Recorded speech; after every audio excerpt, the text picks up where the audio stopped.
Hello everyone. జనవరి 30 నుంచి మాఘమాసం ప్రారంభమవుతుంది. మాఘపు ఆదివారాలు చాలా పవిత్రమైన రోజులు. ఇక రథసప్తమి కూడా వస్తుంది. కాబట్టి ప్రత్యక్ష దైవమైన ఈ సూర్యనారాయణమూర్తిని చక్కగా పూజ చేసుకోవడానికి ఇక్కడ సూర్య అష్టోత్తర శతనామావళి ఇస్తున్నాం. సూర్య అష్టోత్తర శతనామావళి.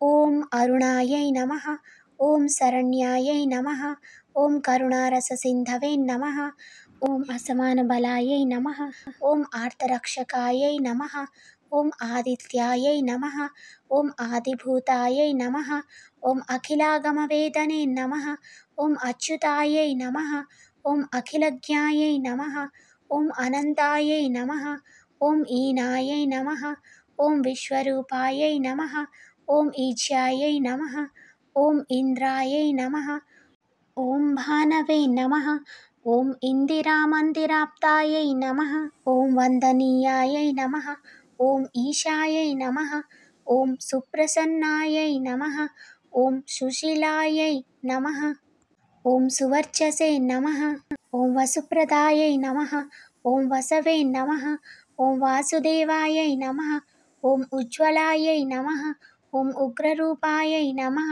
ఓం ఊర్ధ్వగాయై నమః, ఓం వివస్వతే నమః, ఓం ఉద్యత్కిరణజాలాయై నమః, ఓం ఋషికేశాయై నమః, ఓం ఊర్ధ్వస్వలాయై నమః, ఓం వీరాయై నమః, ఓం నిర్జరాయై నమః, ఓం జయాయై నమః, ఓం గురుద్వయ భావరూపయుక్త సారథయే నమః, ఓం ఋషివంద్యాయై నమః, ఓం ఋగ్మంత్రే నమః, ఓం వృక్షచక్రచరాయై నమః, ఓం రుజస్వభావచిత్తాయై నమః, ఓం నిత్యస్తుతాయై నమః, ఓం రుకారమాతృకవర్ణరూపాయై నమః, ఓం ఉజ్వలతేజసే నమః, ఓం వృక్షాధినాథమిత్రాయై నమః, ఓం పుష్కరాక్షాయై నమః, ఓం లుప్తదంతాయై నమః, ఓం శాంతాయై నమః, ఓం కాంతిదాయై నమః, ఓం ఘనాయై నమః, ఓం కనత్కనకభూషాయై నమః, ఓం ఖద్యోతాయై నమః, ఓం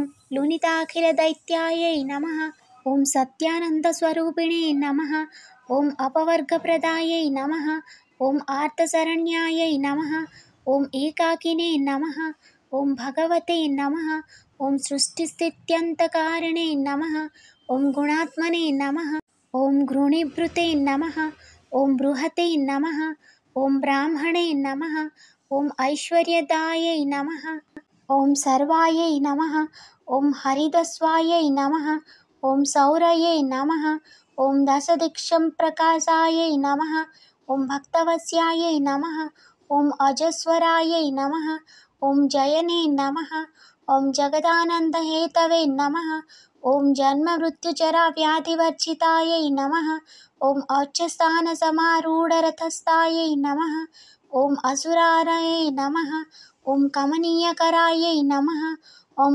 ఆబ్జవల్లభాయై నమః, ఓం అంతర్వహి ప్రకాశాయై నమః, ఓం అచింత్యాయై నమః, ఓం ఆత్మరూపిణే నమః, ఓం అచ్యుతాయై నమః, ఓం అమరేశాయై నమః, ఓం పరస్మై జ్యోతిషే నమః, ఓం అహస్కరాయై నమః, ఓం రవయే నమః, ఓం హరయే నమః, ఓం పరమాత్మనే నమః, ఓం తరుణాయై నమః, ఓం వరేణ్యాయై నమః, ఓం గ్రహణాంపతయే నమః, ఓం భాస్కరాయై నమః, ఓం ఆదిమధ్యాంతరహితాయై నమః, ఓం సౌఖ్యప్రదాయై నమః, ఓం సకల జగతాంపతయే నమః, ఓం సూర్యాయై నమః, ఓం కవయే నమః, ఓం నారాయణాయై నమః, ఓం పరేశాయై నమః, ఓం తేజోరూపాయై నమః, ఓం శ్రీం హిరణ్యగర్భాయై నమః, ఓం హ్రీం సంపత్కరాయై నమః, ఓం ఐం ఇష్టార్థదాయై నమః, ఓం అనుప్రసన్నాయై నమః, ఓం శ్రీమతే నమః, ఓం శ్రేయసే నమః, ఓం భక్తకోటిసౌఖ్యప్రదాయినే నమః, ఓం నిఖిలాగమవేద్యాయై నమః, ఓం నిత్యానందాయై నమః, ఓం శ్రీ సూర్యనారాయణాయై నమః. ఇది శ్రీ సూర్యాష్టోత్తర శతనామావళి సంపూర్ణం. ఈ వీడియోని ఉపయోగించుకొని మీరు మాఘపు ఆదివారాలు 4 కూడా చక్కగా పూజ చేసుకోండి. ఇక రథసప్తమి నాడు కూడా మీరు ఈ వీడియో యూజ్ చేసి పూజ చేసుకోవచ్చు. మీకు ఈ వీడియో నచ్చిందా? నచ్చితే please like, share and subscribe. Thanks for watching.